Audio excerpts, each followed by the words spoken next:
ஜெயலலிதாவின் மேல்முறையீட்டு வழக்கில் வாதாட தன்னை அனுமதிக்க வேண்டுமென உச்சநீதிமன்றத்தில் சுப்பிரமணிய சுவாமி மனு தாக்கல் செய்துள்ளார்.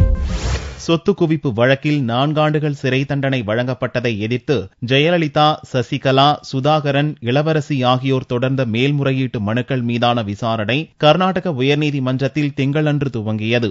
அப்போது பாரதிய ஜனதா மூத்த தலைவர் சுப்பிரமணிய சாமி ஆஜராகி வழக்கு விசாரணையில் தன்னையும் சேர்த்துக் கொள்ள வேண்டுமென கேட்டார். நீதிபதி CR குமாரசுவாமி அரசு தரப்பு வக்கீலுக்கு உதவுகிறீர்களா என்று கேட்டபோது அதை ஏற்க மறுத்த சுப்பிரமணிய சுவாமி, சொத்து குவிப்பு வழக்கின் மூல புகார்தாரரான தனக்கு வழக்கு விசாரணையில் பங்கெடுக்க உரிமை இருப்பதாக கூறினார். இந்நிலையில் உச்சநீதிமன்றத்தில் தலைமை நீதிபதி HL தட்டு தலைமையிலான அமர்வு முன்னிலையில் சுப்பிரமணிய சாமி ஒரு மனு செய்துள்ளார். கர்நாடக உயர்நீதிமன்றத்தில் நடக்கும் ஜெயலலிதா அப்பீல் மனு மீதான விசாரணையில் வாதங்களை முன்வைக்க தனக்கு அனுமதி மறுக்கப்படுவதாக தலைமை நீதிபதியிடம் அவர் புகார் கூறினார். ஊழல் தடுப்புச் சட்டத்தின் கீழ் இவ்வழக்கில் அரசு வக்கீலைப் போல தான் செயல்பட முடியும் என வாதிட்ட சாமி, கர்நாடக உயர்நீதிமன்றத்தில் வாதிட தன்னை அனுமதித்து உத்தரவு பிறப்பிக்க வேண்டுமென கேட்டார். இதை கேட்ட நீதிபதிகள் இது தொடர்பாக கர்நாடக உயர்நீதிமன்றத்திடம் இருந்து முறையான உத்தரவை பெறும்படியும் அதன் பிறகு இந்த விஷயத்தில் உச்சநீதிமன்றம் ஆராய்ந்து முடிவை அறிவிக்கும் என்றும் நீதிபதிகள் தெரிவித்தனர்.